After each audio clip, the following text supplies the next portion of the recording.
Good afternoon, everybody. Welcome to the Reata Horsemanship family. I'm Luke Brown. I'm your host for Q&A Wednesday. I'm excited to be here today. Today is our 7th Q&A of 2024, the year that's gonna change your life, and that's our goal, is to change our lives and change your life as well. We've had some great success the last few days with some private lessons. My horse training is going well. Had a couple horses that I'm feeling frustrated with, but working through some of those things. So I might talk about that a little bit today. And I wanted to just give you 3 or 4 announcements. One is our book club. We just had our book club live meetup, online meetup on Monday, and that was awesome. That was the 5 love languages. Welcome, Jake. And we had a great discussion. Stacy was actually with me, and we talked about the 5 love languages. So if you want to go and see that, you can see that in, you have to be a Reata Horsemanship member. So and in order to be a member, it's $39 a month if you're getting a membership now. And we also are offering, so it's $39 a month or $390 for the year, and we're also offering a lifetime membership. We actually decided to extend that lifetime membership to March 17th. So it's through St. Patrick's Day. We're going to give you the best luck of your life, and that is to become a member of Reata Horsemanship and for a lifetime. So for as long as our business runs and you're alive, we're going to keep rolling, and we're going to keep giving you training content and horsemanship content and life coaching content. And the price is $247. So make sure to connect with us to get that link, or click on, we've got a bunch of links on Facebook that we're posting, probably Instagram and a couple other places as well. But you can, through March 17th, you can get the lifetime membership for $247. That will be the last time that we're going to offer it for that. It's probably going to go up to near $1,000 for a lifetime membership. But you can get it for $247 if you get it before March 17th or before or on March 17th, St. Patrick's Day. And the other announcement I wanted to talk about is our clinics. We have our clinic this weekend. It's a fundamentals and a obstacles and trail course clinic, and that's going to be right here at Reata Horsemanship, and that's in Santan Valley, Arizona. So we do have 1 or 2 spots potentially available. I think we have like 8 people going right now. Something like that, and so we're max out at 10 people. So if you're interested in bringing your horse and really learning an incredible amount of information on how to help your horse and how to help your relationship improve with your horse, help your safety, and help that connection that you've always wanted, make sure to come and participate in this clinic. I'm the last person that's going to be judgmental towards you as I'm working with you in the clinic. So if you're hesitant to come because you've been in another clinic and you've been demeaned or called out and yelled at or whatever, we've heard all kinds of stuff. I don't do that. I'm going to help you through whatever issues you're having and help you improve your relationship with your horse. You will walk away from that clinic a better horseman or horsewoman, and your horse will be better for it as well. So that's my guarantee. So there's still a couple of spots available for March 2nd and 3rd. That's this coming Saturday and Sunday. And if you're not going to bring a horse and participate, just come and hang out with us. Come and watch. Come and talk to Stacy. Talk to me. We'll have a little bit of time to talk to people who are spectating in the middle of the clinic when we take a little break, probably a 30-minute break, and then at the end of the day. So we're going to be starting at 8 o'clock in the morning and going to 3 or 4. 3 o'clock, that's kind of a must. I'll be around till 4. So if you have issues or if we want to work on other obstacles that you haven't gotten to or what have you, we're going to be working on that. So we're going to have probably 7 or 8 obstacles here that we're going to be working through, some fun obstacles, and we're also going to be doing some groundwork and some riding exercises that are going to help improve your trail riding experience. And then the people that come to that clinic, the 2nd and 3rd, are going to be invited. You will be invited to the trail ride on March 30th. That's Saturday, March 30th. The other clinic coming up is March 16th and 17th. So just 2 weeks after that, we have a clinic here again, and that's a problem-solving clinic. And that is going to be 2 days. We're only going to take a maximum, probably 5 people in that clinic, 5 to 6 people, 4 to 6 really. It just depends on what the issues are with the horses. But if you have specific problems you want to address and work on, That's what I'm going to work on in that clinic. So I will still work on a lot of foundational groundwork and riding with those horses, because that is going to build their confidence and build your confidence. But we will specifically address those problems, whether they be trailer loading problems, rearing problems, kicking, biting, being disrespectful, being reactive and spooky, whatever it is, we can work on it, and we're going to certainly for March 16th and 17th. So look forward to seeing you guys at those clinics, and I think that's all of the announcements. Okay. And we'll get going with our Q&A. Okay, we have got, we just want to give a little shout out to Jennifer for working with her horse and kind of give a little heads up with that. So Jennifer and Wheels. Jennifer, she's a member of Reata Horsemanship. She's a lifetime member of Reata Horsemanship. She actually is one of the first people that bought the lifetime membership when we offered it for $247. And she's loving being a member. She's a great participant at Reata Horsemanship. And she has a horse named Wheels that's coming up, getting ready to ride. And he came to me, or she came to me. She's a Mustang off the reservation, I think the Navajo Indian Reservation. And she came being very reactive and spooky and couldn't be caught. They had to load her like just regular livestock and bring her and then unloaded her into the field. And so I ran her into my round pen and started working with her. So I had her for 2 weeks. She's a cool little horse, and Jennifer wants to actually train that horse on her own. That's her goal. So we had posted a couple posts ago about what are your goals and aspirations for this year of 2024, and Jennifer's was to train my own horse. When I was young, I started training my own horse, and I made a lot of mistakes, and I created some problems with that horse, but eventually that horse became a really good horse, and he really was about the only, I was pretty much the only person that was could ride him because of the challenges that I created with him. But I was able to ride him for many, many years, and throughout, even into my 20s, mid-20s, I rode him, and he was a great horse. Had great endurance, great speed, and he was kind of a Mustang. But he had some challenges. So Jennifer, when you're working with your horse, I look forward to helping you, to doing any, maybe some one-on-one lessons with you. But one of the things I wanted to mention about training your horse, go about training your horse just like you would working with any other horse. Start with the foundation, build that foundation. Start with your round penning, then move to lunging, then lead beside, then forward bending, and work on your desensitizing to rest, desensitizing with movement, with the stick and string and the flag, a plastic sheet. Make sure that she can handle rope pressure, make sure she can walk over tarps, make sure she yields really well, she laterally flexes really well. Get everything really solid on the ground before you step into that and get on her. And make sure to do that Jeffrey's method where you jump on her back and get her used to your weight on her back. That does, all of those exercises on the ground will really help prepare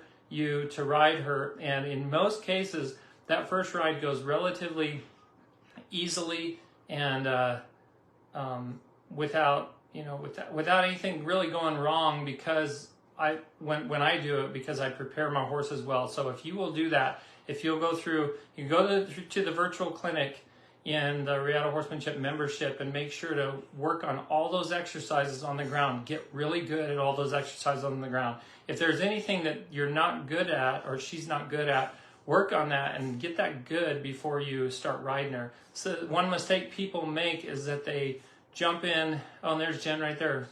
Welcome, Jen. One mistake people make is that they take shortcuts. They fail to recognize the holes in their horse's foundation on the ground, and then when they get in the saddle, those holes show up, and then bad things happen. They bolt, they buck, they spook. A lot of people come off. There's a lot of accidents that happen because people aren't paying attention to the holes that are in their horse's training. And if we have some time today, I'll talk a little bit about how to look for those holes. But bottom line is follow those exercises. There's about 35 to 40 exercises or so in that virtual clinic on the ground. Do those exercises, really focus on getting good at those, and when she's really responsive and not reactive to everything that you do, she's probably ready to ride. So I look forward to hearing how you do with her. And then along those same lines of what kind of goals do you want to have this next year? We have, I'm not sure his name, but it's Running JS Training. And he has a goal of getting out of horse training / boarding facility over the next year. And so I wanted you to kind of reach out and tell him or offer some points and some things that we've done to get started. Yeah. And what was his name, Brian? I'm not sure. It didn't say in here. JS Training. I can't remember your name, but JS Training. Yeah, I met him at the recent Josh Lyons clinic. Well, it was a 4-week certification course that he was at, and he was one of the trainers in that certification course, learning to train his horse. He did a great job, and it was fun to talk with him and get to know him and get to know Josh Lyons better. And Josh Lyons is an incredible trainer and really does a great job of helping people become trainers. And that's one of the things that I want to start doing as well, is help people become trainers and start their own businesses. So one of the things that I would suggest to you is get as much experience under your belt as possible. As I understand it, you have a mare. The mare that you had there at the clinic, that mare is probably is kind of your first horse that you really worked through training, started training from the beginning. Now that mare wasn't untrained, but she definitely had a lot of issues in her training. She had a lot of holes, so you were able to work through a lot of those holes in that course, in that certification course with Josh Lyons. So because that's what I would say, you're very, very green, and I would even consider myself very, very green compared to like Pat Pirelli, but we all are at different levels. And if you're at a level where you've only worked with one horse, and you've probably ridden a lot of horses, but actually worked with one horse to train that horse, and we're under the supervision of Josh Lyons, there's a lot to learn, a whole lot to learn. And today I was working with a couple of horses that were just, I felt frustrated, that I felt like maybe they were going backwards in a couple of ways. And there's always things that are going to come up that are going to test. Horses will test your abilities and your confidence for sure. Horses have a great way of keeping you humble, because every now and then I think, man, I've really got this down. And next thing I know, I've got a horse that I'm struggling with and I can't figure out how to help. So go and work with another trainer. If you can go and intern with another trainer, I know you have I believe you have a full-time job. So, and I'm not sure what your family life is like, but having that full-time job, that makes it a little bit challenging to go and work with another trainer. But there might be trainers willing to take you on early in the morning or in the evening if you'll help them out, and they might help train you. You might have to pay for some of that training, or you might just be able to clean stalls and get some experience. We've kind of done that with a few people as well, where they clean stalls in exchange for helping them learn a little bit about horsemanship and allowing them to watch me train. And real quick, do you want to touch base on kind of how you got started by just kind of getting a couple horses that needed some work, and then watching, like going in and watching all your videos and working through these different types of either warm-blooded, cold-blooded horses? Yeah. So one of the things that I did, and probably let's start with one of the mistakes I've made. One of the biggest mistakes I probably have made is not getting in the pocket of somebody who's an excellent trainer. I rode horses all my life, and I just did a lot of studying online and watching videos, watching all kinds of different trainers, lots of different trainers, mostly in the Western horsemanship world and the natural horsemanship world, and learning from them, as well as taking the experience that I've had in my life and then combining that and then creating new experience for myself, and then really starting to build my brand and build our business.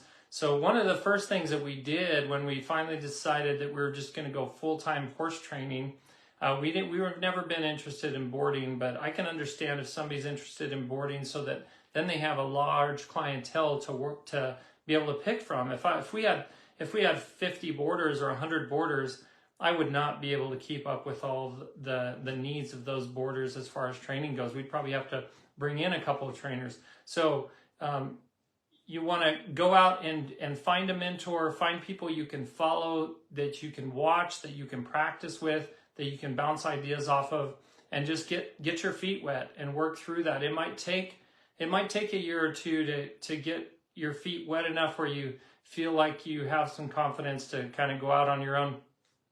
But but that's like working full time. Another idea I had was if you had the facility, if you're able to purchase a facility that had a nice arena, nice round pen, nice training facility with lots of stalls, you might be able to bring a trainer in who's highly competent and needs a space to work out of in exchange for some time training you as well. So, and then maybe you start to create a business in conjunction with that trainer. So I guess my probably number one piece of advice is don't go it alone. Don't try to do it all by yourself. Study horsemanship, find a trainer that you want to study, whether it's Josh Lyons, whether it's me, and kind of focus on that trainer and really learn from them. If they're good and you feel like they're competent, learn from them, learn everything you can from them. Once you feel like you've kind of saturated your knowledge base and your skill level with that trainer, then it's time, I would say, to move on to another trainer. A lot of people make a mistake of jumping from one trainer to the next every night, and next thing you know, you're just a confused mess. And if I jump to too many trainers, I can get a little bit confused myself. So I got to focus on one trainer at a time and try to improve your skills one day at a time. And one point I wanted to bring up was the 12-week year and how we've utilized that to reach our goals. Yeah, one of the concepts, I appreciate Stacy bringing that up, that we use in our business is called the 12-week year. There's a book called the 12-week year, and I don't even remember. It actually comes from the 4-hour work week. Oh, it comes from the 4-hour work week. 4-hour work week, and that's Tim Ferriss. He's an amazing entrepreneur. The 4-hour work week by Tim Ferriss, he talks about the 12-week year. 12-week year, and so basically he divides the year into quarters. And it's kind of like a quarterly deal, right? We have a coach that works with us, a business coach that we're working with right now, and she talked about setting goals for every quarter. So you want to figure out what do you want out of this year, and then back off. Well, basically, what do you want out of the next 5 years or 10 years? Back down to what do you want out of this next year? Then how are you going to get there by what can you achieve this month that's going to get you to the goals you have for this year? But set goals specifically for every quarter or every 12 weeks. If you do that, then you can back down, and those 12 weeks become very, very efficient. You can get really efficient with what you're doing if you think about your time in quarters or in 12-week time periods. So if you want to get, let's say, you want to train 10 horses in the next 12 weeks, or you at least want to get experience with 10 horses in the next 12 weeks, you can set that as a goal and then back down from there and say, okay, how am I going to get to those 10 horses? You won't train 10 horses in 12 weeks probably, but at least touch 10 horses and work with them and get to know and experience the difference between a horse that's really dull and disrespectful and a horse that's really reactive and kind of to the psycho level, right? You can start to see the different levels of horses and how you have to adjust your approach with your horsemanship to try to help all those horses. So that's a great suggestion by Stacy, is just break your year down into 12 weeks and then just focus on those 12 weeks at a time, and I think you'll make a lot of progress in your goals. Okay, so we have a actual question from Megan. She said, how do you know your horse wants to do what you're asking him to do? I want my horse to be happy and not frustrated or angry. Okay. The easiest way to know whether your horse wants to do what you're asking them to do is if they do it without having an attitude. If they do it, if they're soft, if their response is soft. I've been studying a lot lately about what softness means. And I can be soft towards a horse, and a horse can be soft towards me. And a horse that's soft towards me, when I ask them lightly, let's say to move to the right, if I ask them to move to the right during to start a lead beside exercise, and if that horse steps to the right, and then moves in a circular motion and then starts to go around me, that horse is having a soft response to my request. So he or she, let's assume it's a mare, she's not going to have pinny ears, she's not going to have anger in her eyes, she's going to be just responsive to my request. And it takes a lot of feel and timing, good feel and timing. And how do you get good feel and timing? Experience. and study and experience to really figure out the feel and timing. It's your pressure and your release of pressure that's going to help your horse know what to do, when to do it, how much to do it, at what intensity she should be doing it at. So you just will be able to tell by her demeanor whether she enjoys what she's doing or not. And if she doesn't, there's a couple things you can do. If she's really pissy and irritable, you might have to get a little more firm with her to check her and put her in her place and say, nope, that behavior isn't appropriate in this scenario. Because if a mare gets more and more irritable and you just keep pushing her, but if you keep basically nagging her but don't have clear boundaries and clear expectations, she's going to get real irritable and she's not going to enjoy what she's doing. She's just going to be thinking, I don't like that you're doing this with me. And versus if you set clear boundaries and clear expectations, when you ask lightly and then tell firmly, then you can get a horse that can be very, very responsive. And I shouldn't say never, but most horses I've ever worked with, even if they come to me and they say, oh, this horse hates the arena, they only like the trail, usually it's because the horse has been irritated because they've been worked with in a way that the person didn't have good feel and timing. So I had an Arabian mare one time that came to me, and I asked that mare to back away from me, and she pinned her ears and just went right at me and tried to bite me, tried to attack me. So it took 2 or 3 of those moments where I had to get really firm, and I jerked down on the lead rope and I came at her with my stick. If she came at me, I went at her and I gave her a very, very firm boundary. No, do not cross this boundary. Do not do that behavior. And after 2 or 3 times of doing that, her behavior completely changed, and she stopped being pinny-eared and she stopped being irritable because I had clear boundaries, clear expectations, and I was good at communicating with her. So the better you get at communicating with your mare or gelding, the better they're going to get at responding without being irritable. Okay. This next question is kind of long, so I'm going to paraphrase a little bit. Okay. It comes from Christina. So she's got a new mare. The mare is 3.5 years old and previously only had one owner. And she is at a extremely busy barn right now. So as she's noticed having this horse, the horse is very nervous to go out and do anything on its own, even to have arena time on its own or like just turnout time. And she kind of suspects possibly the horse was bottle fed because it's very dependent on like that human connection.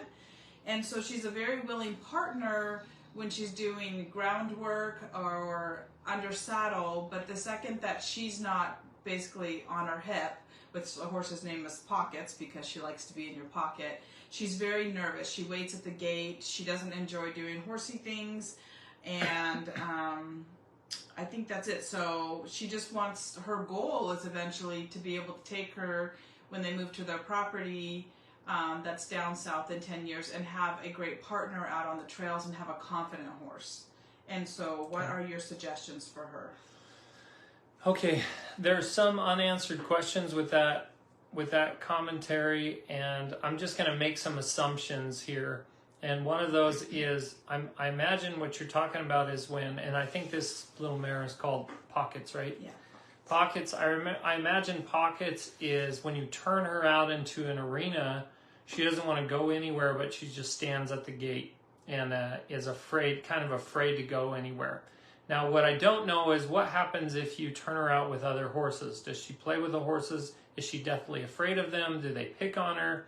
There's a lot of unknowns about that. So when there's a lot of benefit to allowing your horse to just be a horse.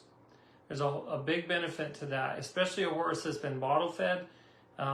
Now, this might be a horse that doesn't understand boundaries, and she might get with some other horses and not understand the look of an eye or the pin of an ear or any kind of aggression from another horse that's dominant. She might not understand that, but she's going to learn it really quickly. But there is a risk to injury with that. But the benefit far outweighs the risk, and that benefit is teaching Pockets to be be a horse, to understand horse language, to understand that some horses are more dominant than others, and to understand that there's a hierarchical order of horses. And when she understands that, then when she's with you, she can, if you will be her leader, then she'll understand that you're the top of the hierarchy in your herd. So whenever I'm with a horse, I tell people that it's just me and that horse. It doesn't matter what scenario we're in, if we're in a trail ride of 100 people, or if it's me by myself with a horse. It is me and that horse, that we are the herd. There's only two individuals, two sentient beings in this herd, and it's me and my horse. That's it. And so my horse should be listening to me, responding to me, not reacting to me, and trusting me and trusting my leadership. And so that's the kind of relationship you want to try to build with Pockets. And one of those things, like, it sounds like she was named Pockets because she likes to just hug close to you. And one of the things you're going to have to teach her is how to back out of your space. And I would do that first thing first, is work on getting her to back out of my space. So I'd take her in an arena, and I would just work on wiggling that lead rope. And that's an exercise, backing out of your space, that we have in the membership. And that's just starting to wiggle the lead rope a little bit, and then starting to wave it. Waving it bigger, and then if she doesn't move back, then start to jerk down on the lead rope, and eventually she's going to do something. Even if she thinks about going backwards, that's when you release that pressure. And over time, if you release the pressure when she even thinks about going backwards, then pretty soon she starts to shift her weight backwards, release the pressure, takes a step, release your pressure. Then you start asking her for more movement before you release the pressure. Always start light and then increase that pressure as necessary. And she should learn to back all the way out of your space on a 14-foot lead rope at a minimum in order to understand how to respect your space. If she gets scared, and you don't want a horse that gets frightened and runs into you, because she'll run you over, she's going to hurt you. So she has to understand those boundaries. And when you're leading her, another thing you can do is, as you're leading her, if she starts to get in front of you and starts to get frightened of something, just change directions. Turn 90 degrees or turn 180 degrees and allow her to follow you to that new direction, or towards that new direction. If she goes in front, if she starts to push your space and your boundary, just turn. And so as you turn, she gets positioned behind you. And so that's a great way, instead of bumping on the lead rope and asking her to back up when you're leading her, if a horse is really scared, I start by just, first of all, teaching her to back out of my space. And then when I'm leading her, I'm going to change directions to maintain my position in front of her. And pretty soon she'll start to figure out, life is pretty good when I'm just following my leader. And those are a couple things you can do.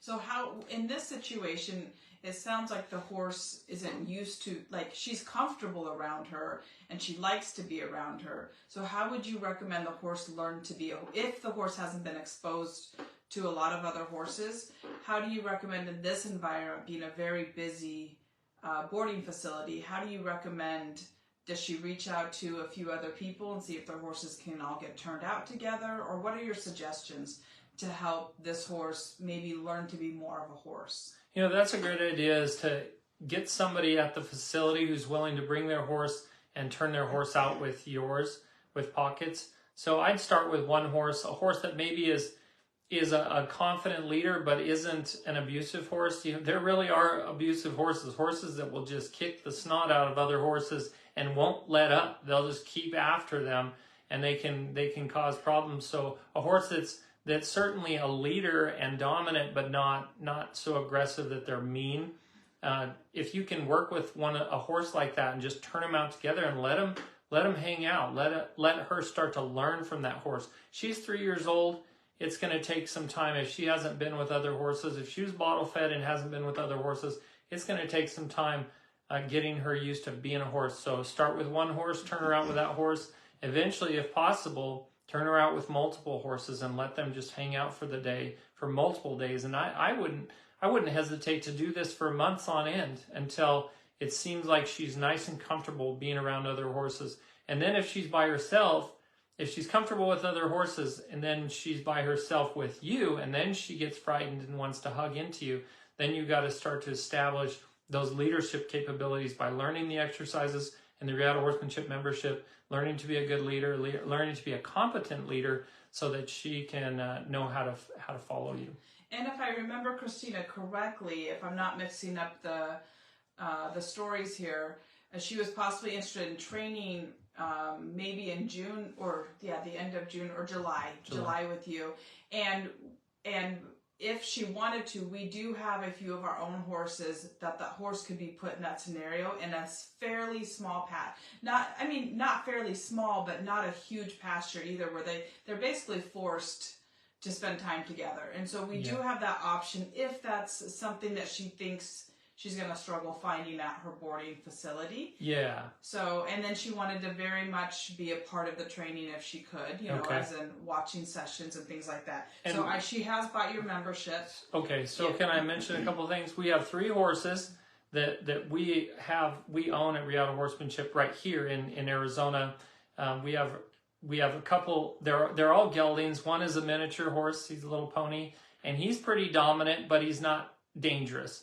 And then we have 2 other horses that are relatively dominant. They're very confident, but they're not aggressive or mean. So when I have horses come to me that have problems like that, I turn them out with our horses, and I just let them hang out. And they'll get a bite or two. Horse I had turned out for a week with our horses. She came back with a little bite on her neck. That's going to happen. But she learned a whole lot about how to be a respectful horse. And so, if she doesn't get out of their space, they're gonna come after her, and they might bite her, but they're not so aggressive. They're just gonna keep picking on her. They just want to establish that boundary. So we certainly have that available here at our facility. And then when it comes to working with a horse, and Mary has a question, by the way. I don't know if you saw that. Okay. When it comes to working, coming and watching a session with your horse. I've had people come and watch every session of all of the training. I don't recommend that necessarily. I would rather have a little time where somebody's not coming every day. But, but if you really want to do that, I certainly will do that. I will allow you. I don't turn anybody away. Anybody who wants to come and learn what I'm doing with their horse, as long as I'm not riding them out. Once I start riding them out on the trail, sometimes that's challenging to get done. But when I'm working with them in the round pen, working with them in the arena, you can come and watch. You can watch the sessions. You can learn. You can ask questions. And it's one of the benefits that we offer here at Reata Horsemanship. So you can learn a ton from that. Okay. I'll go ahead. Mary's question's a little long, so just stick with me. Not too long, but if you have time, I have a question. I have a new gelding who gets very excited about his bucket. He's normally very good about minding and respecting space. That goes straight out the window. He'll stand against my back. He'll start nudging my shoulder and trying to push past me if it takes too long. If I ask him to step back and give me space, he complies but starts pinning his ears and tossing his head. And as soon as I turn around, he's right back up against me. As some background, he was at one point starved, but still has about 100 to 200 pounds to gain. And he is free-fed Bermuda with a supplement bucket 2 times a day. I think that's a great question. So is it the bucket, like when you're putting the supplements in the bucket, is that when your horse is getting food aggressive? That's basically what it sounds like it. She might be bringing grain in or something. I don't really understand him coming up to your back or whatever. I'm not sure how that works, but okay. Somehow she must be in the stall with the bucket, maybe ready to pour it in something or hook it on something, and the horse is just getting in her space. Okay. I would get a flag, Mary. You can do one of 2 things. Catch your horse before you're going to feed those supplements. Well, let's start with your feeding. If your horse has 200 pounds to gain, I honestly wouldn't be feeding very much Bermuda. That's just me. If I had a horse that had 200 pounds to gain, I'd be feeding a lot of alfalfa. And maybe even some supplements on top of that. But would you do free feed alfalfa? Absolutely. I'd get to where, and I might put some Bermuda in there, free feed Bermuda, but I would try to free feed the alfalfa too, get it to the point where it sounds like if your horse is, I'm not sure how big your horse is, but if your horse is got that much weight to gain, and I don't know how long you've been trying to put the weight on, and make sure the teeth are done, and I'm not sure what the age is either, but I know we're kind of getting just into the weeds of this whole issue, but I would give your horse more groceries, not just the supplements, but really push the alfalfa. There's a lot of protein content, and you can gain weight a lot quicker if you feed alfalfa. Some people don't want to feed alfalfa because they're afraid their horse is going to get hot. In many, many years of horse training, I've only had one horse, and that's a horse that I have right now that I think is probably affected negatively by having too much alfalfa. Most horses do just fine as long as they understand that you're their leader and that they show respect towards you. So when you go to, if you're gonna pour grain into or some kind of supplement into your bucket, bring a flag with you. Let's assume that your horse is just free in the stall. Okay, so bring a flag with you. If your horse shows any behavior of being pinny-eared, if he gets aggressive at all, you want to wave your flag really hard towards your horse. And if he doesn't back out of your space, come towards him. Open up the gate, step in, and wave your flag and back him out of your space. You want to dictate the space. That's the key. That's one of the biggest keys to this, is dictate space. Create that boundary. This is the boundary you shouldn't cross. One is a physical boundary, and two is an emotional boundary. What is he doing? Or the physical boundary is like a boundary on the ground. How far do you want him to be able to come in while you're pouring that grain? And two is what you want his behavior to be while you're pouring that grain. Now, if he's standing outside of the boundary, and I would give yourself at least 10 feet, probably at least 10 feet, that he's got to stay outside of that boundary while you're pouring the grain. If he tries to come into that boundary, I would get very aggressive with the flag towards him. And don't worry about spooking him and making him spooky to the flag. If you use the flag as a tool to get him out of your space, he's going to learn to respect that flag but not be afraid of it. So I get that question all the time. So I would use a flag. I would get a training flag and use it to establish that boundary, establish the space, and then pour your grain. And then when he has got ears forward and he's paying attention to you, let him come in and get to the grain. But if he's just standing back there and he's got anger in his eyes and he's pinning his ears at you, I would make him stay back there until his demeanor changed. But watch for the littlest change. The slightest change is key right here, because it depends on how long he's been aggressive like this and getting irritable when you're asking for grain, or when you're feeding him grain or supplements. You want to respond to his slightest change in a positive direction. So if he has a flick of an ear forward, if he's pinning his ears and looking angry and then he flicks an ear forward, release your pressure and walk away and let him come in and eat the grain. So establish that boundary first on the ground. He shouldn't cross this boundary, and then watch for a positive emotion. And when you get that positive emotion, release your pressure and let him come in. And I think you're probably going to get him to start to change his behavior, change his attitude. Okay. That's all the questions we have for today. Okay. Thank you, guys. We're about done. Okay. Thanks for watching, and thanks for the good questions. We had a few more people on today. That was good. And I look forward to next week. So today was the 7th Q&A. Next week is the 8th. And just come watch our clinic. Yeah, don't forget about the clinic. The clinic this weekend, March 2nd and 3rd, right here at Reata Horsemanship in Santan Valley. Just message us if you need to know the address. And we look forward to seeing you, working with all the horses, all the people. This is going to be a fun weekend. I can't wait for it. Hope to see you there. And remember, join our membership if you haven't yet. It's $247 to get a lifetime membership. That ends on March 17th. Hope you guys have a great day and a great rest of your week. We'll talk to you soon. Until next time, be thankful, live with purpose, live with passion, and as always, stay safe in the saddle.